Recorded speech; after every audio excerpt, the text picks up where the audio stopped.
창세기 31장 1절부터 16절까지 제가 봉독하겠습니다. 야곱이 라반의 아들들의 말을 들었는데 말하기를 야곱이 우리 아버지의 것을 모두 빼앗아갔으며 우리 아버지의 것으로 그가 이 모든 영광을 차지했도다 하더라. 야곱이 라반의 안색을 보았더니 보라 자기에게 대함이 전과 같지 아니하더라. 주께서 야곱에게 말씀하시기를 네 조상들의 땅 네 친족에게로 돌아가라. 내가 너와 함께 있으리라 하신지라. 야곱이 보내어 라헬과 레아를 자기 양떼가 있는 들로 불러서 그들에게 말하기를 내가 그대들의 아버지의 안색을 보니 나를 대함이 전과 같지 아니하도다. 그러나 내 아버지의 하나님께서는 나와 함께 계셨도다. 그대들도 아는 대로 내가 내 모든 힘을 다하여 그대들의 아버지를 섬겼으나 그대들의 아버지가 나를 속이며 내 품삯을 10번이나 변경시켰느니라. 그러나 하나님께서 그가 나를 해치도록 허락하지 않으셨도다. 만일 그가 이같이 말하기를 얼룩얼룩한 것이 네 품삯이 되리라 하면 모든 양들이 얼룩얼룩한 것을 낳고 만일 그가 이같이 말하기를 아롱아롱한 것이 네 값이라 하면 모든 양들이 아롱아롱한 것을 낳느니라. 이같이 하나님께서는 그대들의 아버지의 가축을 빼앗아 내게 주셨느니라. 그 가축이 새끼 뵐 때에 내가 꿈에 눈을 들어 보았더니 보라 가축 위에 올라탄 숫 양들이 아롱아롱한 것과 얼룩얼룩한 것과 회색 무늬 있는 것들이더라. 하나님의 천사가 꿈에 내게 말씀하시기를 야곱아 하시기에 내가 말하기를 내가 여기 있나이다 했더니 그가 말하기를 이제 눈을 들어보라. 가축 위에 올라탄 모든 숫 양은 아롱아롱한 것과 얼룩얼룩한 것과 회색 무늬 있는 것이니라. 이는 내가 라반이 네게 행한 모든 것을 보았음이니라. 나는 베델의 하나님이라. 네가 거기에서 기둥에 기름을 붓고 네가 거기서 나에게 서원하였으니 지금 일어나 이 땅을 떠나서 네 친족의 땅으로 돌아가라 하셨느니라 하니 라헬과 레아가 대답하여 그에게 말하기를 우리가 우리 아버지의 집에서 가질 어떤 분깃이나 유업이 있으리요. 아버지가 우리를 팔고 우리의 돈도 다 먹어버렸으니 아버지가 우리를 타국인으로 간주한 것이 아니뇨. 하나님께서 우리 아버지에게서 취하신 모든 재물은 우리의 것이며 우리 자식들의 것이니 이제 하나님께서 당신에게 말씀하신 것은 무엇이나 행하소서 하니라. 돈이라는 것은 사람들로 하여금 질투를 유발시키고 또 싸움을 유발합니다. 하나님의 교회도 돈이 많아지면 그때부터 싸움이 많아집니다. 돈이 많아질 때 결국 문제가 생기기 시작합니다. 또 어떤 사람이 잘 될 때, 특별히 잘 될 때 또 질투의 대상이 됩니다. 옛날 다니엘이 포로였지만은 그 안에 탁월한 영이 있었기 때문에 다른 바벨론의 총리들보다 더 뛰어났습니다. 그래서 바벨론 왕이 그를 총리 중에 총리로 세워서 전국을 다스리게 했습니다. 그럴 때 다른 총리들은 그때부터 다니엘의 실수와 잘못을 찾아내고자 그것만을 구했습니다. 결국 사자굴에 그를 쳐넣었지만 결국 그들이 사자굴에 들어가는 신사가 되고 말하는 것을 우리가 다니엘서 보게 되면 알 수가 있습니다. 그리고 이제부터 야곱이 거의 자기 아버지 라반의 재물을 거의 취했기 때문에 라반의 아들들 사이에서 수근거리기 시작했습니다. 교회들도 마찬가지예요. 교회 재정이 많으면 그때부터 수근거립니다. 그거 어떻게 썼대 수근거립니다. 결국 돈입니다. 물질이 있는 곳에 마음이 있습니다. 왜 사람이 많고 재정이 많은데 부정부패가 있는데도 왜 거기 붙어 있느냐? 내가 바친 재물이 거기 있기 때문에 아직도 내 재물입니다. 그러니까 거기 있는 거예요. 또 내가 헌금해서 지은 건물이기 때문에 별일이 다 있어도 거기 붙어 있는 겁니다. 결국은 겉으로는 그렇게 얘기 안 하지만 속으로는 주님의 말씀처럼 재물이 있는 곳에 마음이 있다. 그러나 재물이 없고 사람이 없는 곳에는 뭐 한마디 잘못해도 떠나고 이렇게 합니다. 저는 목회를 하면서 여러 번 봅니다. 건물도 없고 아무것도 없습니다. 이 교회에 어떤 유익을 취할 게 없어요. 교회로부터. 아직도 목회하다 보면 사람들이 이 교회로부터 유익을 취하려고 하는 사람들이지, 하나님으로부터 유익을 취하려는 사람들이 거의 90% 이상이지, 하나님께 유익을 끼치려는 사람은 찾아오기 힘들어요. 예. 그렇기 때문에 하나님께서는 이 모든 것을 아시죠. 뭐 그때나 지금이나 마찬가지. 그리고 라반이 처음에 야곱을 만났을 때는 내 뼈다, 너는 내 살이다 그러고 자기 조카를 맞이했던 사람이 이제는 태도가 바뀌어서 죽이려고 그랬습니다. 돈 때문에 얼마나 죽입니까? 대학 교수도 아버지를 돈 때문에 죽이더라고요. 예? 가정에서 돈이 많으면 그때부터 자녀들 사이에 싸움이 일어납니다. 그렇기 때문에 돈을 사랑하는 것이 일만하게 뿌리라고 사도 바울은 분명히 증거했습니다.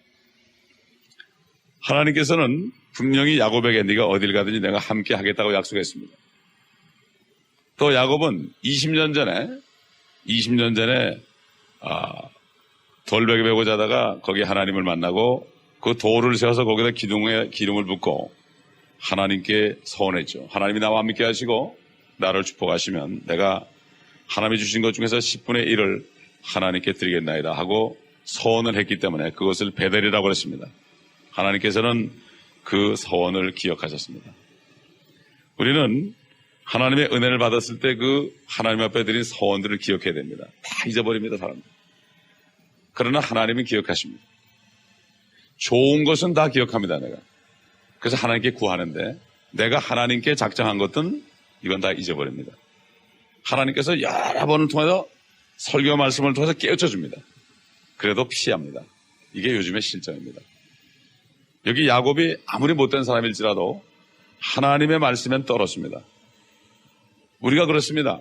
우리 육신은 아주 악하기 때문에 때로는 우리가 속을 수도 있고 거짓말할 수도 있어요. 그래서 사도 바울이 그랬어요. 너희가 정도를 지나쳐서 형제를 속이지 말라 그랬습니다. 우리 속성을 알기 때문에 성령께서 우리 속성을 알기 때문에 너희가 형제를 정도를 지나쳐서 속이지 말라.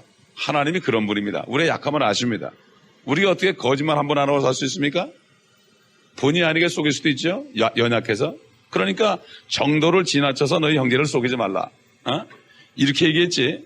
또 그 다음에 화를 내되 분을 내되 해가 지기 전까지 다 해결하라고 그러죠. 분을 내되 그랬어요.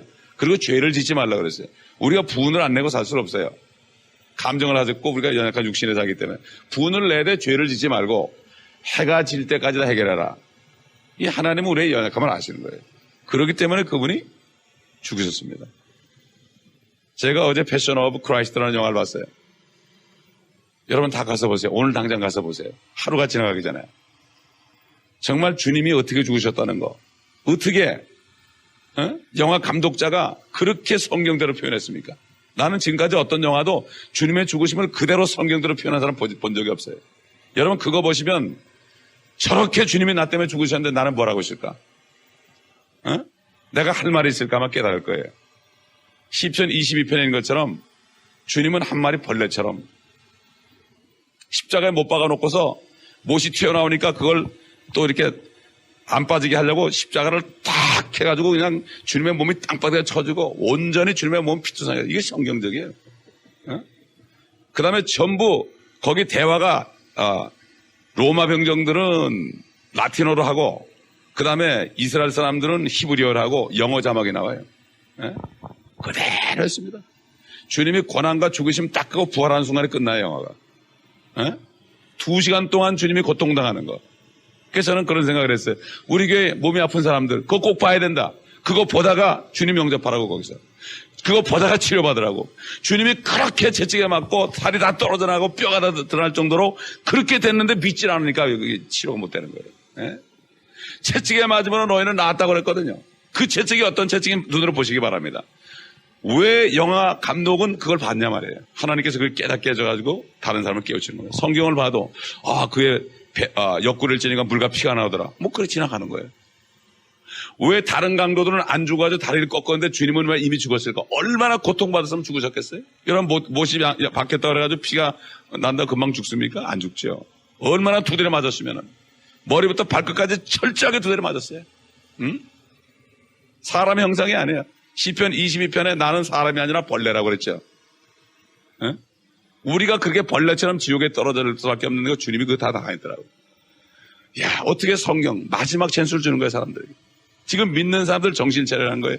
주님이 이렇게 은혜를 줬는데 어찌 찬양 안 할까? 오늘 아침엔 그 찬송을 2번 불렀어요. 어찌 찬양 안 할까? 할 말이 있습니까, 우리가? 여기 야곱은 다른 건 몰라도 하나님의 말씀만큼은 기억하고 하나님의 말씀만은 따랐습니다. 하나님의 말씀만은 믿었습니다. 우린 그거밖에 없어요. 우리의 모습은 죄인이에요. 이건 똑같아요, 누구나. 그러나 문제는 뭡니까? 하나님의 말씀 믿어야 되는 거예요. 이 말씀을 믿지 않는 게 죄입니다. 이 말씀이 선포될 때 벌벌 떨어야 됩니다. 유대인들은 율법이 낭독되면 다 일어섰습니다. 하나님 말씀을 어떻게 앉아서 들어요? 다 일어섰어요. 보세요. 지금 말씀 전하는 사람 서서 전하잖아요. 다 여러분 앉아있잖아요. 이게 왜 그런지 아십니까, 여러분? 로마 시대에 로마 사람들이 높았기 때문에 유대인 바울이 설교해도 그대로 앉아있었어요. 그러나 유대인들은 하나님 말씀 선포를 다 일어서가지고 막 그냥 울었습니다. 다. 이 마지막 시대가 이렇게 변질됐습니다. 우리가 가슴을 찢을 줄 알아야 됩니다. 하나님의 말씀마도 보이질 않습니다. 하나님의 말씀을 때 주님의 피가 보여야 됩니다. 여기서. 이게 보이질 않습니다. 지금. 왜 그렇습니까? 눈이 있어도 보지 못하기 때문에. 귀가 있어도 듣지 못하기 때문에. 저는 주일날 설교할 때마다 얼마나 슬픈지 몰라요. 주일날 설교하고 제가 방에 가면요 그렇게 가슴이 아파요. 듣지 못하고 보지 못하는 사람들이 많기 때문에. 지금 주님께서는 이제 함께 하시겠다는 약속을 했기 때문에 이제 라반을 죽이려고 그러니까 이제 내 친족에게로 돌아가라고 3절에 말씀하십니다. 하나님께서 은혜를 베푸셨죠. 사도 바울이 그랬죠. 너희가 감당하지 못할 시험을 당한 적이 없으니 시험을 당할 때 피할 길을 주셔서 능히 피하게 한다고 그랬죠. 저는 그런 걸 많이 경험했습니다. 궁핍해서 먹을 것이 없을 때, 궁핍해서 쫓겨날 때 마지막 순간에 주님이 길거리에 나가지 않도록 하셨습니다. 이거 경험해봐야 합니다. 그 은혜를. 네? 그 우리는 주님의 고난에 동참함으로써 주님의 심정을 알 수 있습니다. 그 나중에 보면 하나님께서 그 라반을 보시고 라반이 악하게 하니까 비록 야곱은 자기 꾀로 자기 것이 되게 하기 위해서 뽀뿔라와 여러 가지 나무를 가지고 알록알록한 것을 그 짐승들에게 보여줘서 새끼를 뵐 때 보여줘서 그들이 그것을 보고 그런 새끼들을 뵈도록 했지만 하나님께서는 이미 야곱을 축복하기로 작정했고 야곱이 축복해달라고 기도했기 때문에 들으셨어요. 들으시고 하나님께서 그렇게 하셨습니다. 하나님이 그렇게 야곱이 꾀를 낸 대로 하나님도 거기에 동참하셨단 말이에요. 왜 그렇습니까? 하나님이 약속이기 때문에 내가 너와 함께 하겠다고 하기 때문에. 그 우리가 어떻게 할 수 있는가? 너희는 모든 민족에 가라. 그들을 가르쳐라. 내가 항상 너희와 함께 있겠다. 주님이 어디 있습니까? 주님이 죽으신 것을 사람들에게 알릴 때 거기 있겠다는 얘기예요. 네? 주님의 죽으심을 선포하라. 주님이 나 때문에 어떻게 처참하게 죽었다는 걸 여러분 알면은 그 얘기 안 할 수 있어요? 나 때문에. 다른 사람이 아니고. 그리고 바로 내가 그 주님을 죽인 장본인이라고 내가 깨달으면 가만히 있을 수 있어요? 내 죄 때문에 죽으셨으니까 내가 죽인 거 아니에요. 이게 깨달아지는데 이게 안 깨달아지기 때문에 주님의 죽으심을 얘기 못해요. 누가 나를 위해서 불구덩이에서 소방대원이 나를 불에서 구해내고 죽었다. 죽을 때까지 아마 얘기할 거예요. 울 거예요. 그 사람 생각하고. 지옥 불구덩이에서 주님이 대신 들어갔거든요. 나를 끄집어내고 죽으셨어요. 그런데도 왜 이게 안 옵니까? 이게 우리의 강팍한 심령. 이게 강팍한 심령이에요. 기도해야 됩니다. 주님 나에게 은혜를 깨닫게 하옵소서. 은혜를 이거를 기도할 줄 알아야 돼요. 무슨 기도를 하겠습니까? 우리? 그 은혜만 깨달으면 이 땅에서는 평강해요. 그래서 사도 바울이 은혜와 평강이 너에게 있기를 원하노라. 은혜가 뭐예요? 주님이 나 위해서 행한 것을 깨닫는 게 은혜예요. 그러면 평강이 오는 거예요. 주님이 그렇게까지 하셨는데 나를 지켜주지 않겠는가? 이게 평강이 오는 거예요. 은혜를 깨달을 때. 은혜와 평강 사도 바울은 편지만 쓰면은 그 말씀으로 시작을 했습니다. 여기 지금 야곱이 받은 고통은 이스라엘 민족들이 그 예수 그리스도를 죽이고 처참하게 죽이고 그리고 그 죄값으로 지금까지 그들이 고통을 받고 있는 그 이스라엘의 모습을 모형적으로 보여줍니다.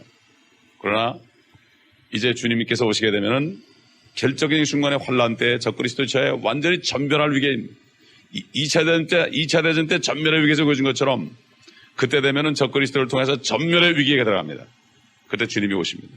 주님이 오셔가지고 아마겟돈에서 이방인들을 다 죽여버리고 그리고 그들을 살려주시고 남은 자들을 통해서 1000년 동안 하나님께서 그들을 또 계속 번식을 시키는 이것을 성경에서 우리가 볼 수 있습니다. 결정적으로 죽기 직전에 야곱을 탈출시킨 하나님께서 다시 이 땅에 오셔가지고 지금 이스라엘이 야곱이 바로 이스라엘 안에 이스라엘이 지금 전 세계에 고통을 받고 있고 환란 때는 이제 적그리스도가 내려와가지고 분을 내서 내려와서 여인이 난 산의 아이, 산의 아이를 낳은 여인, 메시아를 낳은 여인인 이스라엘을 핍박하려고 머리 위에 섰더라. 홍수를 일으켜가지고 다 죽이려고 그랬죠. 그렇기 때문에 이제 조만간 유대인들이 극적으로 구원받는 일이 보면 여기 보면 이 말씀 속에 이스라엘 민족들의 망명의 역사가 지금 과거의 그림자로 기록되어 있고 앞으로 일어날 일들을 우리가 알 수가 있습니다. 이거 보면 창세기 39장 50절까지 내용에도 보면은 이스라엘 민족들이 이제 애굽에 들어가서 고통받는 장면이 나오고 출애굽기 1장 12장에도 보면 나오고 다니엘서 1장부터 12장까지도 포로 생활의 역사가 나오고 에스더서에 보게 되면은 에스더가 왕비로 있을 때 이스라엘 민족이 전멸할 위기에서 구해준 것도 나오고 이게 하나님의 말씀해 보면 계속해서 앞으로 될 일이 나와 있는 거죠. 아내들도 결국 야곱 편에 섰습니다. 그래서 이제 야곱이 이제 떠나는 장면이 여기에 나옵니다. 그러므로 우리는 하나님께서 우리를 지켜주신다고 약속을 했죠. 내가 너희를 떠나지 아니하리라. 내가 너희를 버리지 아니하리라. 우리에게도 동일한 약속을 줬죠. 성령님을 통해서. 이게 바로 하나님의 약속의 말씀.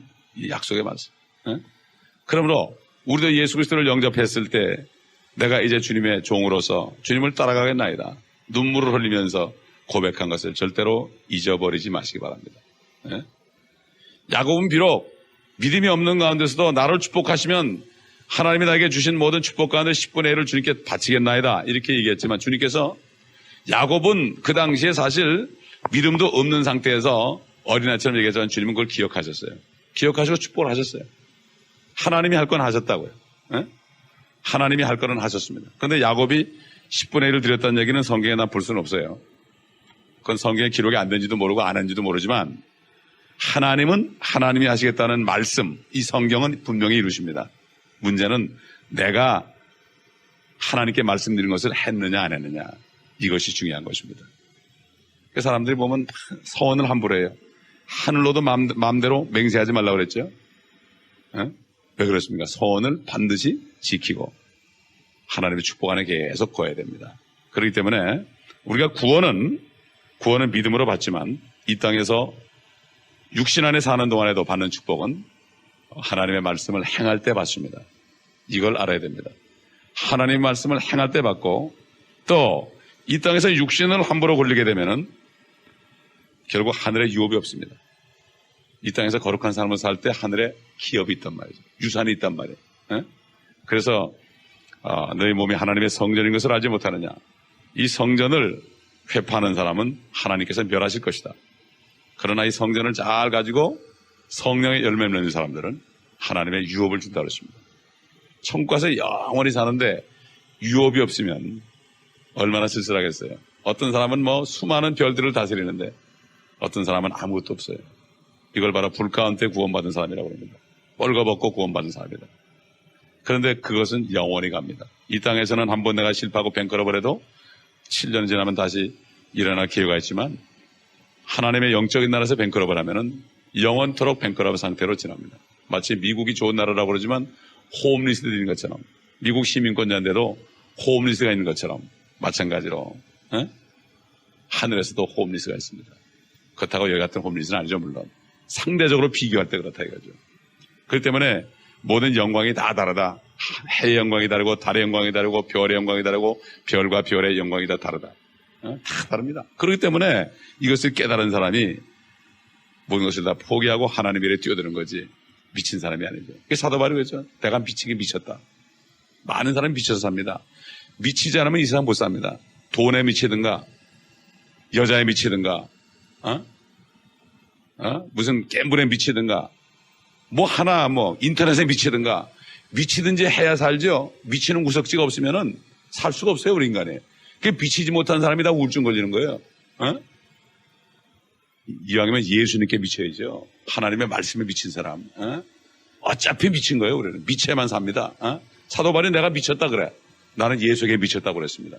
이왕 미치려면 예수님께 미치는 게 낫지. 어? 세상 돈이나 마약에 미치는 것이 낫습니까? 우리는 결단하지 않으면 안 돼요. 왔다 갔다 결단하지 않으면 우울증에 빠져요. 요즘 크리스찬들이 몇 프로가 우울증이라더라. 크리스찬들이 왜 우울증이 됩니까?